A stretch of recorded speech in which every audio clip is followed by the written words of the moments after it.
New REI nurses. Take your career to the next level with NROCS, the Nurses in REI Communication, Knowledge and Skills online certificate program from ASRM. NROCS gives you practical applications you can use immediately and the opportunity to interact with other REI nurses and content experts. Increase your understanding of REI, make new professional connections, and gain confidence in your nursing role. To learn more about NROCS, visit asrm.org/NRCKS.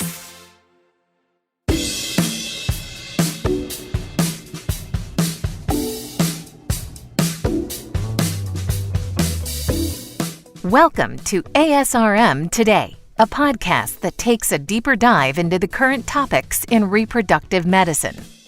I'm Jeffrey Hayes. Today on the show, we're talking about mental health burdens and the role of social health environments on reproductive health.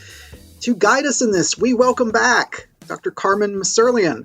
Dr. Messerlian is Assistant Professor of Environmental Reproductive, Perinatal, and Pediatric Epidemiology, Departments of Epidemiology and Environmental Health, Harvard T.H. Chan School of Public Health, and is chair of the ASRM Environment and Reproduction Special Interest Group. Dr. Messerlian, welcome back to ASRM Today. Thank you so much for having me again. I had such a great time the first time. We had to do it one more time to get through all the... We had so much we had to cover, and these are, and just to let people know, if you go back and listen to the episode we published in August, this isn't really a part two necessarily. This is something that's just covering more of what we need to in this very large sphere. So I didn't want to fool listeners by saying, well, there's part one and part two. It kind of works that way, but kind of not.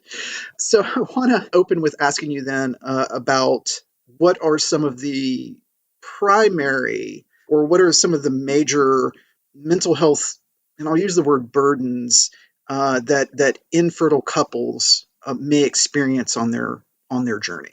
So that's a fabulous area that unfortunately has been not very well studied, not very well documented, not really addressed fully in the space of couples trying to get pregnant. So what do we know about this? We know that people who have pre-existing exposures to trauma, stress, early life exposures to poor experiences in childhood are more likely to have adverse outcomes in their reproductive life course. So they're more likely to be infertile, for example. But we also know the process of infertility and being infertile is a traumatic experience for the couple. So there's sort of like a vicious cycle that gets played out. So being infertile is a traumatic experience for couples, for both males and females. And that sometimes re-triggers original trauma from childhood. But nevertheless, what we see is that about 40 to 60% of both males and females who have a diagnosis of infertility struggle with severe anxiety and depression. Many also report PTSD or post-traumatic stress disorder symptoms. And we know that there's a lot of comorbidity with reproductive outcomes and mental health exposures. So what we see in the literature is that these things play in sort of a vicious circle, which makes it really hard to treat, really kind of like the chicken and the egg, what comes first. What's really happening is that it's, like I said, just a cycle of exposure to stress through infertility, causing more anxiety and stress, which then causes more infertility and then causes more anxiety and stress. So we know that the body and the mind are connected. And when we have stress in the mind through anxiety and depression, that changes the endocrine system. There's changes in the HPA, the hypothalamic pituitary adrenal axis, and also the HBG axis, or the hypothalamic pituitary gonadal axis. So how the ovaries and testes produce hormones that then produce sperm and eggs. I think it's interesting too, you bring up, again, we're talking more about, mental health, psychological factors of things. And you brought up an interesting point that there's never enough, research, but is it because it's easier to quantify something like alcoholism? Say, well, people who consume way too much alcohol are more prone to be infertile than trying to compartmentalize something like PTSD, which is a much more extensive thing to diagnose. Yeah, no, that's a great point. And I mean, up until the pandemic, mental health issues were so stigmatized. People self-disclosing any type of mental health issue, even now in the post-pandemic or chronic pandemic phase. I mean, there's still so much limitations in our ability to talk openly about mental health and talk openly about struggles that people face, individuals face, that couples face, even relationship troubles. And the pandemic's been a really incredible experience socially in terms of being able to allow that conversation to be front and center. And I think this has been driving some of the work that I'm doing in the space of fertility care, is that infertile couples or subfertile couples have an enormous mental health burden, and no one's paid attention to it in the course of time in terms of treatment, how we orient to couples in fertility centers, or even couples that are at home not getting treatment, how they talk about mental health between themselves when they're trying to get pregnant, and how important it is to address the mental health issue in the process of trying to conceive a pregnancy, because it actually hampers your ability to conceive. The stress levels go up, your cortisol levels go up. There's a whole HPA axis that I said that gets triggered that results in chronic stress and chronic elevated levels of hormones that then are not conducive for fertility. And it can shut down your production of how you produce eggs in a woman and can influence sperm quality in men. So the two things are so wrapped into each other. But the pandemic's allowed us to really examine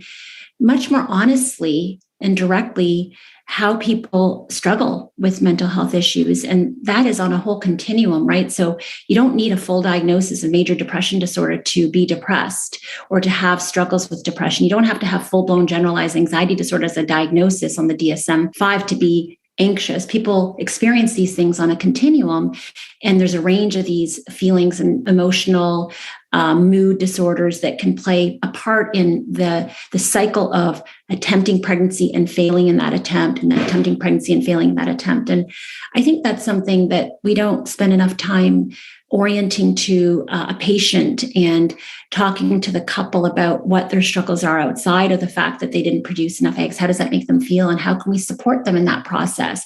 Sometimes going to the root cause, which is the stress and anxiety, the failure, can address the biological cause, the actual inability to conceive a pregnancy. And I think we need to go downstream to look at what is behind some of these emotional issues that might have roots in earlier life that actually might impact your current reproductive health. And I think that's really something that requires a big, broad lens in terms of how we treat infertile people. And I think that segues nicely actually into talking about the social environment, component, because here we're talking about the more of the inner, the inside of people, the anxiety, the depression, the actual processes that go on inside someone. And you were just alluding to, that there might be some traumatic event, or there might be something, outside of their control, right? That happened. Can you talk a little bit about what exactly do we mean when we talk about social environment? So that's such a nice question. I love it because it's really such an important part of reproductive health. And again, we don't spend enough time focusing on the social environment, how that impacts our reproduction. So we're working on a paper right now under review that's really examining the literature and the evidence to show or to demonstrate our hypothesis, which is that early life stress, so stress that happens in the first 10 years, 12 years, 13 years of life. We talk about females in this particular case, but we're going to be focusing on males in another case.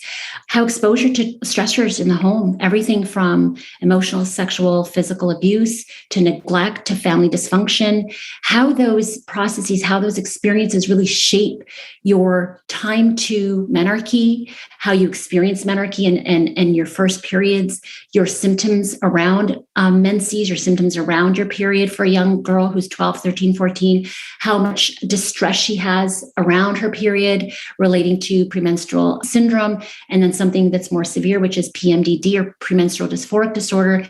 And what the literature is showing is really that PMDD or premenstrual dysphoric disorder, individuals that report that level of distress during their menstruation actually have a 3 or 4-fold time increase exposure to early life stressors and early life trauma.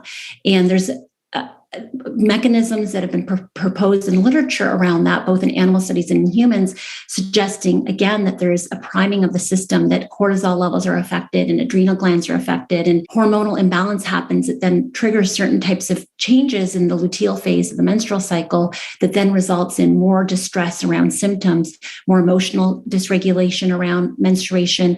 And so all of these factors trigger changes in how your body and your brain produce and orient to hormones that are required for reproduction.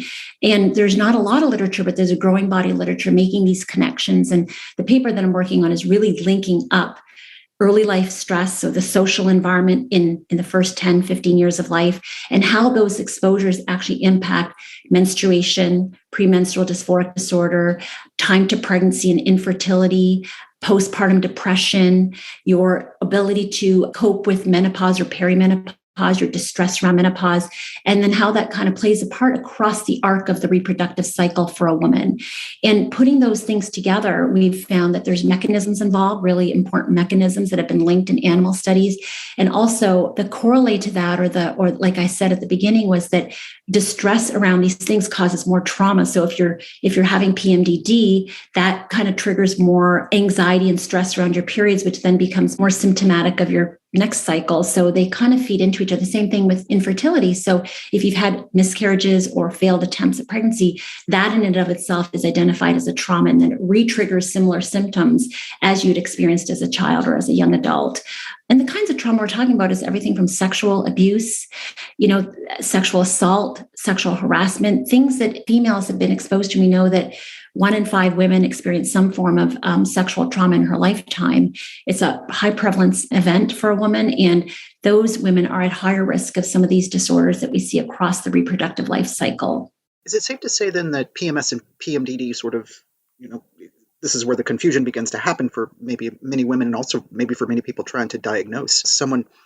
Can we consider then PMS as itself a regular psychological encumbrance to a degree? Because I've talked with many people over the years, my wife included, who's just been like, it can be very traumatic, as these go through. Yeah. That's right. So again, everything's on a continuum. So there's levels of distress that are manageable in a day-to-day life. And then there's others that lose work and time away from their office, from their performance at their jobs because of the distress that's caused by PMS. And that would be considered, more pronounced symptoms that result in dysfunction or dysregulation in your day-to-day life. And I think one of the things you're touching upon, which is really important, is how under-recognized that is and how little care there's provided or offered, or even questions around this to young women and aging women around how they cope with their menstruation and the symptoms and feelings that they have associated with that.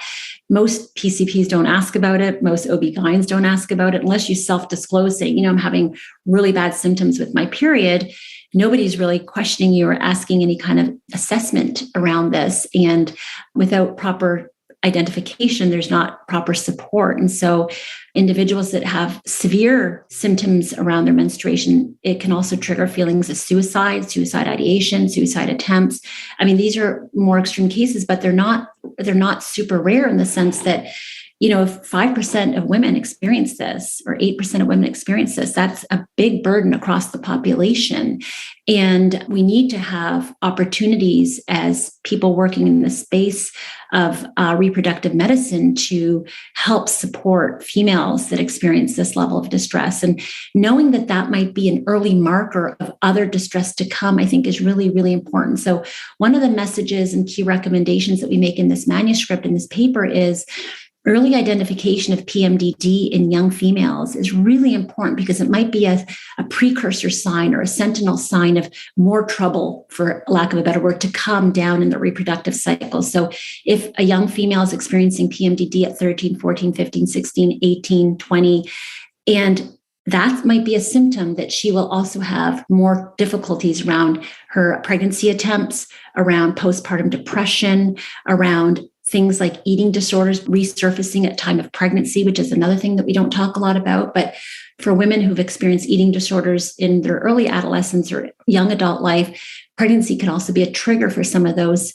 comorbidities, those previous sort of mental health issues that they might have kept under watch or under control with medication or with therapy in their early years might resurface during times of pregnancy. And so the whole mind-body connection around reproduction, I think, is really important. The mental health aspects of that, we need to see and take more seriously as potentially being markers of potential future distress around reproduction. And how do we identify those people early so that we could support them and provide care, maybe medication, other things to sort of regulate either their cycles or otherwise to help them cope with that. And then being mindful that this might be an indication that they might have more struggles around fertility, planning pregnancies differently, et cetera, et cetera. My guest today is Dr. Carmen Messerlian. We are talking about mental health burdens and the role of social health environments on reproductive health. We're almost out of time for this episode. I want to ask you, is there a checklist or some sort of resources? Because it seems that what is required here in dealing with these things, it seems like you need a mix, right, of different, different resources, different providers. So first and foremost, we start with education, educating clinicians and medical providers, OB-GYNs, PCPs, nurses that work with reproductive people, family planning centers. Education at that level is number one. And then education on the patient level, on the person level, so that they are more mindful and aware of their symptoms, monitoring symptoms, tracking your period, tracking your mental health symptoms with your period. Really important findings. Now, there's tons of menstrual tracking apps out there that also allow you to track some of your mental health. Putting those pieces together and be like, wow, when I'm ovulating, I have these kinds of mental health issues. And when I'm in the luteal phase, I have these kinds of mental health issues. As I approach my menses, other symptoms start to get triggered, and understanding that and then bringing that to the attention of physicians. Those are key points. We have some pamphlets that we've developed on mental health and reproduction that we've produced and have on our website that are, to start getting that conversation going. We're hoping that our pamphlets are going to be distributed through ASRM and some of the public work that you do at ASRM. So we're really excited about that. And we're working with public affairs people at ASRM to get that off. And presenting at conferences like ASRM, giving talks, bringing this to the table, highlighting these issues. And the issue really, again, going back to the beginning, which is really the infertile couple and how much they struggle, the strain on the relationship, the strain on the male partner, the strain on the female partner, the strain on the marriage or the relationship. How do we support couples in their mental health so that they have better transition, no matter what the outcome is?